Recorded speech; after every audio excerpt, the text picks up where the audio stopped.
ഒരാള് കേറാനുണ്ടേ. കർത്താവേ, ഒരിക്കലും പുറത്തേക്ക് പോകാൻ ഇടവരുത്തല്ലേ. നമസ്കാരം. ഇവിടെ ഒപ്പിട്.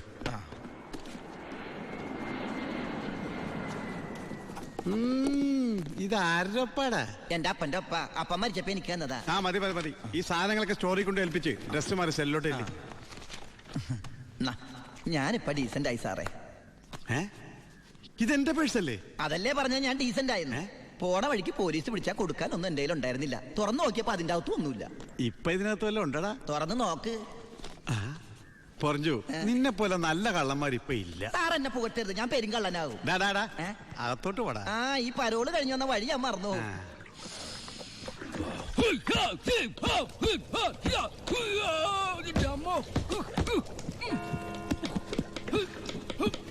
ചപ്പാത്തി സ്പെഷ്യലിസ്റ്റ് എത്തിയല്ലോ. ബുദ്ധിമുട്ടൊന്നുണ്ടായില്ലല്ലോ. എന്തായി? നീ പറഞ്ഞ പോലെ കച്ചി വന്ന് കാശുമായിട്ട് ഞാൻ ഡ്യൂട്ടി പെയ്ഡ് ഷോപ്പിൽ പോയി സാധനങ്ങളെല്ലാം വാങ്ങി വീട്ടിലെത്തിച്ചിട്ടുണ്ട്. ആർക്കും സംശയം തോന്നിയില്ല? സംശയം? ഞാൻ ദുബായിക്കാനായി വിലസില്ലേ? എന്റെ ഹെയർ സ്റ്റൈൽ എന്നെ മാറ്റിക്കളഞ്ഞില്ലേ? ഫേസ് ഇത് തന്നെയല്ലേ, പിന്നെന്താ കാര്യം? എത്ര നല്ല ആൾക്കാരാടാ നിന്റെ വീട്ടുകാരി. നീ എങ്ങനെ ആ കുടുംബത്തിൽ പിറന്നടാ? ഇവിടെ നീ പരമശിവം, അവിടെ ഉണ്ണി ദാമോദർ. നീ പെരുങ്കള്ളനാ.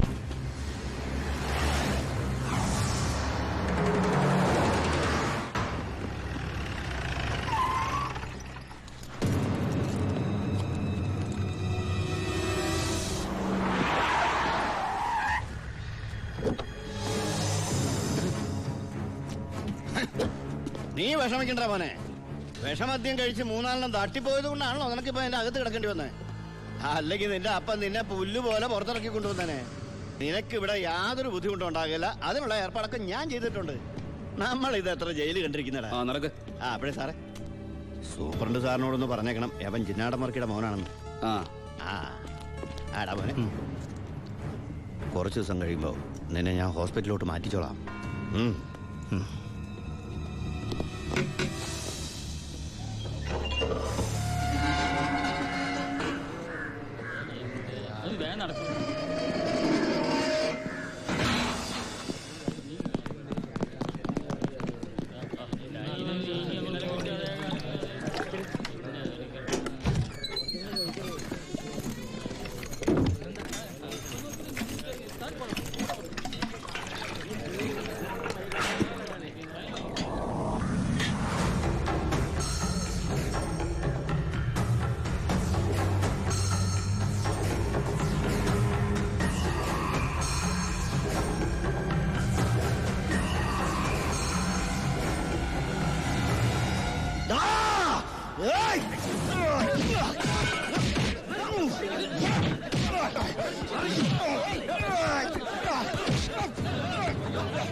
ഈ ജയിലിന്റെ ഉള്ളിൽ നിന്ന് ജീവനോടെ പുറത്തു പോകില്ല.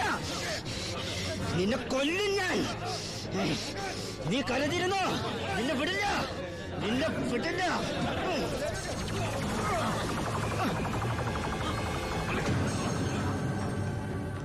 Paramasivam, sorry sir. എന്റെ മുമ്പിൽ വെച്ചാണ് അഭ്യാസം. പരോളിന് അപേക്ഷ കൊടുത്തിട്ടില്ല. എന്താണ് അവനോട്ട് ഇടപാട്? ഓൾ കേരള ക്രിമിനൽസ് അസോസിയേഷനിൽ അവനും മെമ്പറല്ലേ സാറേ. ഇടപാട് കാണാതിരിക്കൂ. മേത്തൊക്കെ സാമ്പാർ പോയി. ചോറും കൂടി വിളമ്പട്ടെ സാറേ? 2 പപ്പടം കൂടി തടാ, പൊടിച്ചു കളഞ്ഞാൻ. ആരാ ചോറ് വെച്ചത്? പപ്പടം ഇല്ലെന്ന് അറിയില്ലേ? മതിയെങ്കിൽ മാറ്.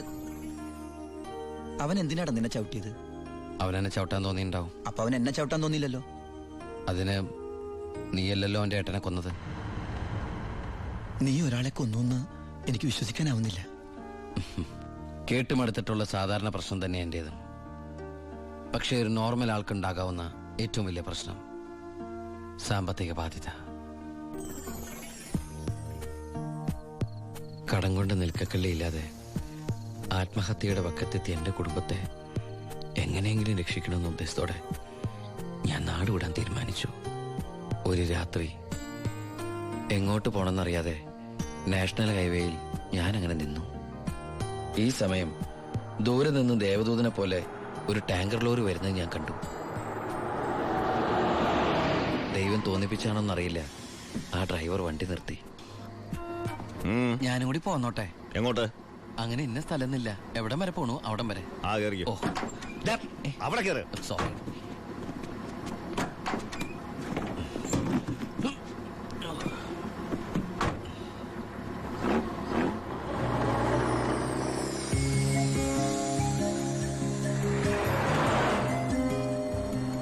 എങ്ങോട്ടാ?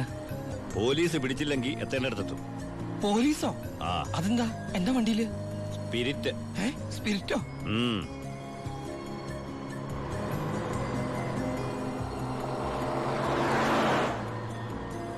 ഇതൊക്കെ ഒറ്റയ്ക്ക് ഉണ്ടാവാൻ പേടിയില്ലേ?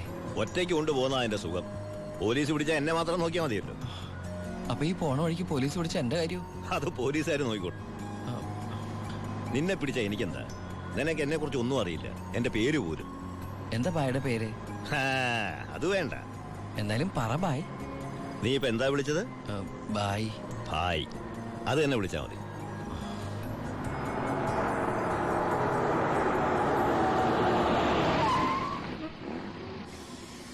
എന്താ നിർത്തിയത്? എന്നെ ഇറക്കി വിടാനാണോ? ഏയ്, ദാ പുണ്യാളന് നേർച്ചയിട്ട പാതി അങ്ങേര് നോക്കിക്കോളൂ. പോവോ?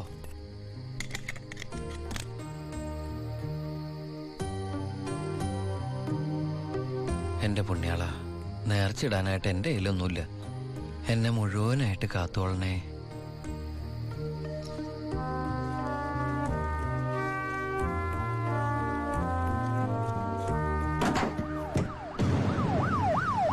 യോ, പോലീസ്! അയ്യോ,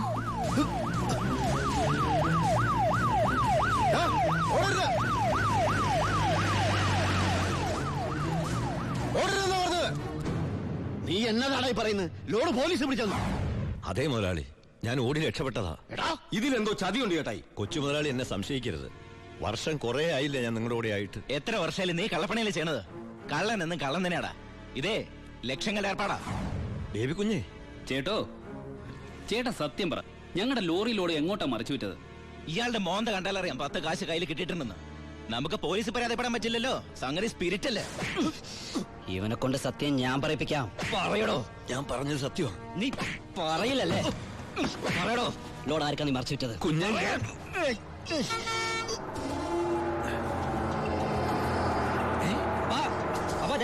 ലോറി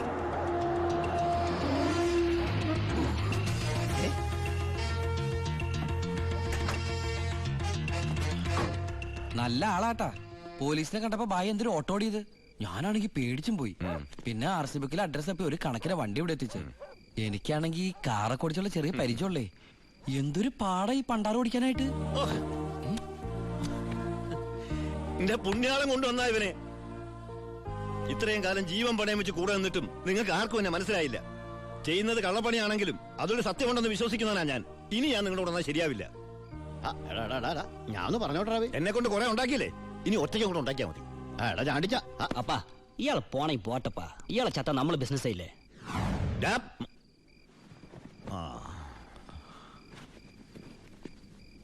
അയ്യോ,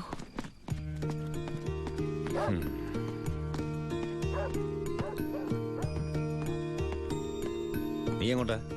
ബായ് എങ്ങോട്ടാ? എങ്ങോട്ടെങ്കിലും. എന്നാ ഞാനും എങ്ങോട്ടെങ്കിലും. വാ. ബായ് സത്യമുള്ളവനാണെന്ന് എനിക്ക് തോന്നി. ഞാൻ അയാളുടെ കൂടെ കൂടി. ബായ്ക്ക് ഭാര്യയുണ്ട്, മകനുണ്ട്. മകനെന്ന് പറഞ്ഞ ബായ്ക്ക് ജീവനാ. ശിവന് കുറച്ച് ചോറിട്ടോടടി. ശിവനല്ല, ഉണ്ണി. ചോറ് വേണ്ട, അതിന് പകരം പപ്പടം എടുത്തോളാം. നമ്മുടെ പരമശിവത്തിന്റെ നല്ല ഛായയില്ലടി ഇവന്. എനിക്കും കണ്ടപ്പോഴേ തോന്നി. ആരാ ഈ പരമശിവം? പണ്ട് ലോറി താവളത്തിൽ നിന്ന് കിട്ടിയതാ അവനെ. പിന്നീട് എനിക്ക് എന്റെ സ്വന്തം അനിയനെ പോലെയായി. 4 കൊല്ലം മുമ്പ് ഒരു ലോറി ആക്സിഡന്റിൽ അവൻ.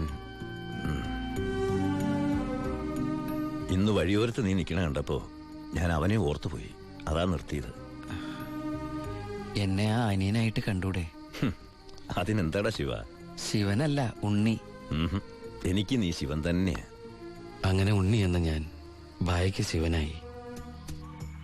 ബായിക്ക് ഈ പരിപാടി സ്വന്തമായിട്ട് തുടങ്ങിക്കൂടെ? നീ വിചാരിക്കും പോലെ അത്ര നിസ്സാരമല്ല കാര്യങ്ങള്. ഇത്രയും കാലത്തെ എക്സ്പീരിയൻസ് വെച്ചിട്ട് ഒരു ലോഡ് ഒപ്പിക്കാൻ ബായിക്ക് പറ്റില്ലേ? അത് പറ്റും, പക്ഷെ എങ്ങനെ കടത്തിക്കൊണ്ടുപോരും? ചെക്ക് പോസ്റ്റിലൊക്കെ നല്ല കാശറിയണം. അതെവിടുന്ന്? ഒന്ന് ഞാൻ പറയാം, സാധനം കിട്ടിയ കാശ് മുടക്കില്ലാതെ ചെക്ക് പോസ്റ്റ് എടുത്തുന്ന കാര്യം ഞാൻ ഏറ്റു. അതിനുള്ള ചില നുണുക്ക് വിദ്യകളൊക്കെ എൻ്റെ ഉണ്ട് ബായി. ആ ആ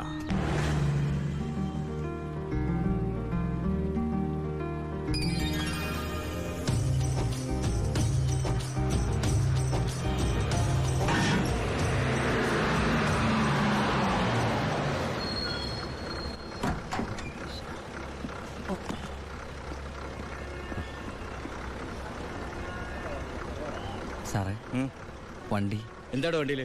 ഐസാണ് സാറേ. കുറുപ്പേ കയറി പരിശോധിക്കും. സാർ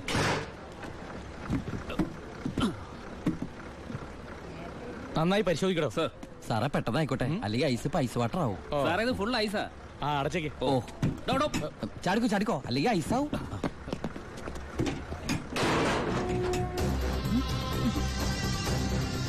വിട്ടോ ഏൻ വിട്ടോ.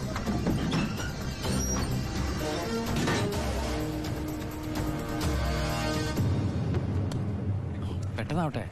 ശിവ, ആ ഓ എന്റെ പുണ്യാളച്ചു, നീ ഇങ് എത്തുന്നവരെ ഞാൻ മുള്ളേ നിൽക്കായിരുന്നു. സ്പിരിറ്റ് എന്തിടാ? ദാ ഇതൊക്കെയാ. ഈ ഐസ് കിട്ടേ? ഞാൻ കാണിച്ചു തരാം.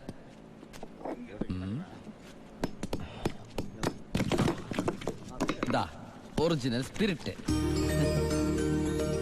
ആ ഓ എന്റെ അമ്മച്ചി, ഒടുക്കത്തെ ബുദ്ധി തന്നെ. അല്ലടാ, ഐസിന്റെ ഉള്ളി വെച്ചിട്ട് സ്പിരിറ്റ് എന്താ ഐസ് ആവാത്തേ?